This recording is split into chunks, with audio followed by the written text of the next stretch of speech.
Bueno, hola profe, este es el video de plantas que te debía, así que bueno, empezamos. Lo primero que quiero hacer es empezar a hablar un poco de la historia, de la histología de los vegetales. Tenemos que remontarnos más o menos a 450 o 500 millones de años, más o menos en el Paleozoico medio, donde las plantas empiezan a conquistar la Tierra en el sentido de que empezaron a llegar a terreno sólido, digamos, ¿no? Porque antes estaban en el agua, eran plantas acuáticas, pasan a ser plantas terrestres. Eh, Había ventajas que ofrecía, digamos, el suelo que no ofrecía el medio acuático, que era que tenías más o tenés más horas y más intensidad lumínica que antes, y también tenés mucha más circulación de dióxido de carbono. Pero había algo que era una desventaja, que era el tema de retener, almacenar y obtener agua. Algo que no tenía el problema. También el tema de la dispersión de las semillas. Era un problema que tenía. Entonces, para ello lo que hacen las plantas es formar nuevos tejidos, tejidos mucho más complejos. Bueno, estos se agrupan y forman un sistema de tejidos, y ese sistema de tejidos forma nuevos órganos. Bueno, ahora un poco con el tema de la introducción, tenemos que hablar que las plantas vasculares digamos, producen semillas, y dentro de esas semillas producen el embrión, digamos, lo que sería el embrión de la planta. Y bueno, este se desarrolla y crece gracias a los tejidos embrionarios, no me salía la palabra, y meristemáticos. Bueno, existen tres sistemas de tejidos. Está el sistema de protección, que son las epidermis y la peridermis, y después está la fundamental, que son la parénquima y la esclerénquima. Y después está el tema del tejido, el sistema vascular, que el sistema vascular es del xilema y del floema. Bueno, para hablar un poco de los tejidos meristemáticos, hay que decir que los tejidos meristemáticos son pequeños, o sea, se caracterizan porque son células pequeñas.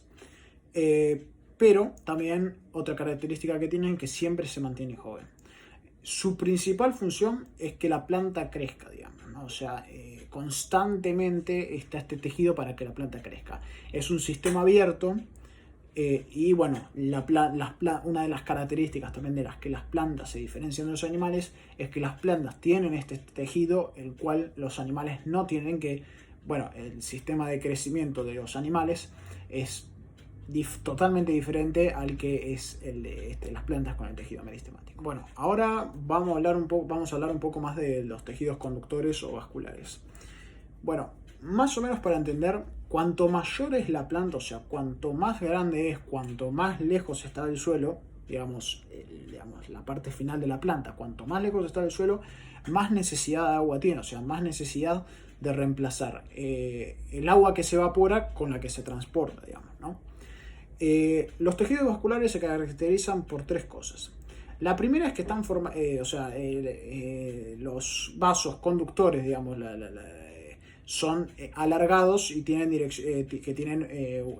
una dirección general del transporte, se diría. El segundo punto es que, bueno, tienen paredes terminales, y el tercero es que tienen, como se dice, que, bueno, generalmente se forman, se juntan entre sí para formar el verdadero conducto, digamos. Bueno, estos tejidos son dos, los más conocidos, que es el xilema y el floema, que, bueno,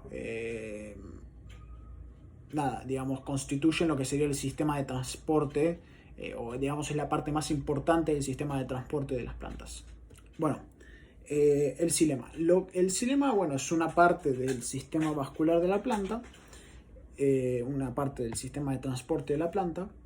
Y bueno, lo que básicamente hace el xilema es llevar desde la raíz hasta las hojas lo que sería llamada la savia bruta o la savia cruda. Hay diferentes denominaciones. Esta savia cruda lo que puede contener es agua bueno, iones inorgánicos, pero también puede contener a un compuesto orgánico. Para que el xilema tenga energía para el transporte, necesita de dos cosas principales: la osmosis y la succión. Bueno, y por el otro lado, el floema, creo que no lo dije en el xilema, bueno, está compuesto por células vivas, en cambio el xilema está compuesto por células muertas. Lo que básicamente transporta el floema es agua, o sea, en exceso, digamos, y carbohidratos desde sitios donde se hace la síntesis, digamos, desde sitios de síntesis, por decir una manera, o sea, desde digamos, la raíz, digamos, hasta lugares que más la necesitan, que generalmente son las hojas y todo por ese estilo. Bueno, ahora básicamente va a ser una diferencia, también otra diferencia que tiene el xilema y el floema, es que el floema lo que transporta es savia elaborada y el xilema, que ya lo habíamos hablado, transporta savia bruta, es decir, savia cruda. ¿Cuál es la diferencia entre esas dos? Bueno, la savia elaborada básicamente es transportada por el floema, está compuesta por agua, minerales y azúcares, todos compuestos.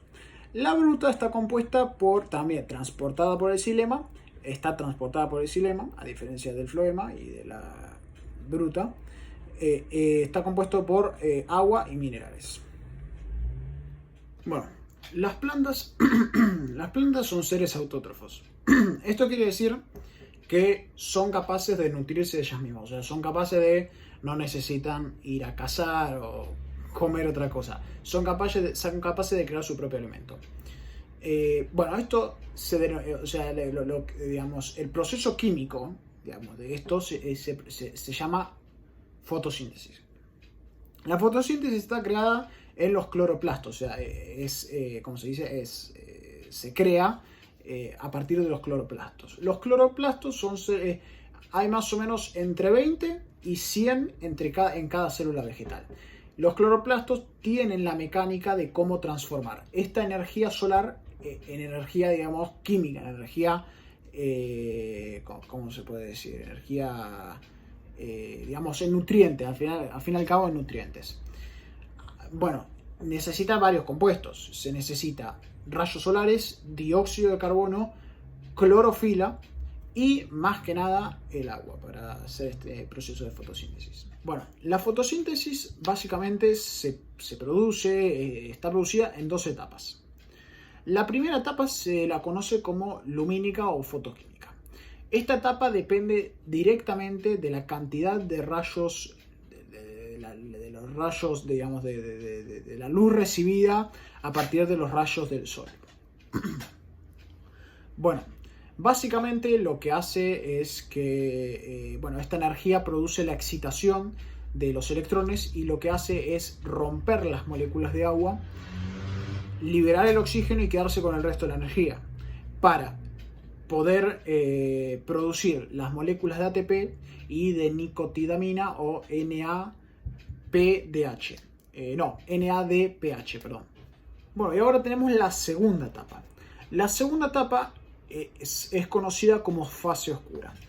Esta fase oscura no necesita constantemente de los rayos solar, o sea, la fotosíntesis no depende de los rayos del sol para hacer la fotosíntesis, puede hacerla sin ella. Esto se hace en el estroma, que es un espacio acuoso.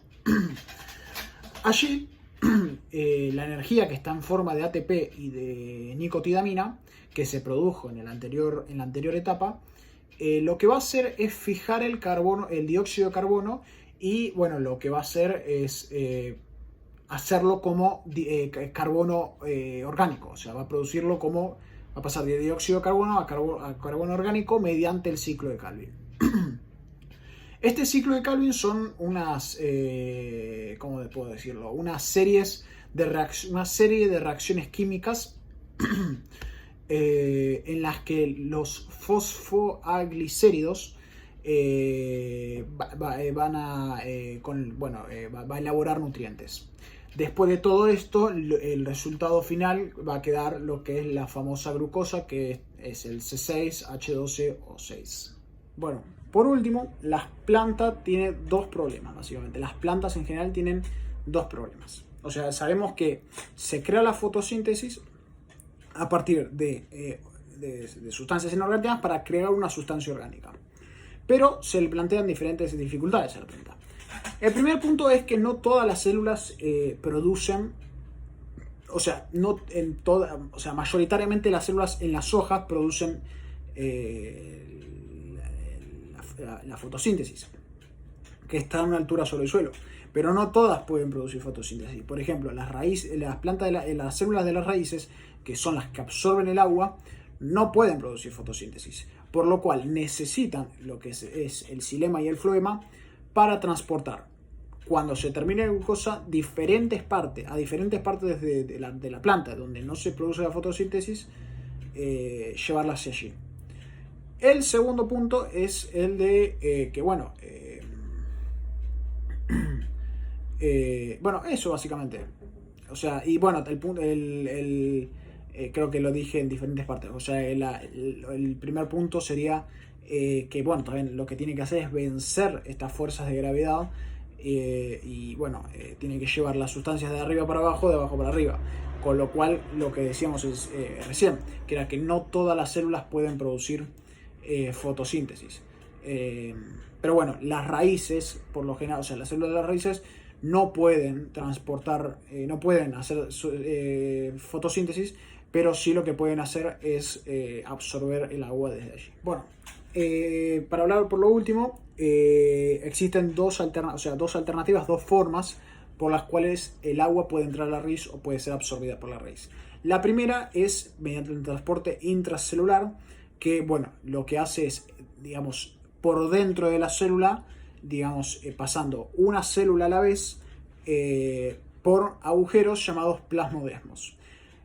La segunda forma es mediante el transporte extracelular, donde lo que hace es pasar entre medio del espacio de célula y célula.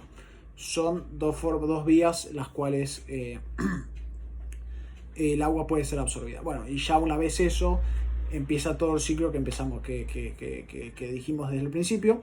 Bueno, o sea, ya a partir de ahí ya tenés el agua y las sales minerales, que es la primera parte que es lo que necesita la planta.